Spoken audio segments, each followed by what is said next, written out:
এক বোন প্রশ্ন করেছেন, হায়েজা মহিলা পবিত্র কোরআনের তেলাওয়াত করতে পারবে কিনা। এর উত্তর হচ্ছে যে বোন, হায়েজা মহিলা পবিত্র কোরআনের তেলাওয়াত করতে পারবে না।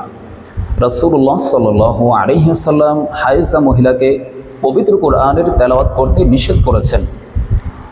জামে তিরমিজির 131 নং হাদিসের মধ্যে এসেছে, রাসূলুল্লাহ সাল্লাল্লাহু আলাইহি ওয়াসাল্লাম বলেছেন, লা তাকরাইল হাইজ ওয়ালাল জুনুবু শাইআন মিনাল কোরআন।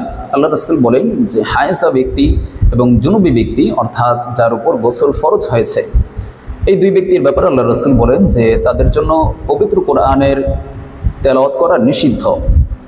সুতরাং হায়েজা ব্যক্তি এবং জুনুবি ব্যক্তি পবিত্র কোরআনের তেলাওয়াত করতে পারবে না, এটা তাদের জন্য নাজায়েজ। তবে হ্যাঁ, যদিও হায়েজা ব্যক্তি এবং জুনুবি ব্যক্তি নিজে পবিত্র কোরআনের তেলাওয়াত করতে পারবে না, কিন্তু যদি কোনো ব্যক্তি তেলাওয়াত করে তাহলে তাদের তেলাওয়াতকে সে শ্রবণ করতে পারবে, যেমনটি সহিহ বুখারীর হাদিস থেকে জানা যায়। উম্মুল মুমিনিন আয়েশা রাদিয়াল্লাহু তাআলা আনহা থেকে বর্ণিত সহিহ বুখারীর 297 নং হাদিসের মধ্যে এসেছে, কানান নবিয়্যু সাল্লাল্লাহু আলাইহি ওয়াসাল্লাম ইয়াত্তাকিউ ফি হাজরি ওয়া আনা হাইজুন সুম্মা ইয়াকরাউল কোরআন।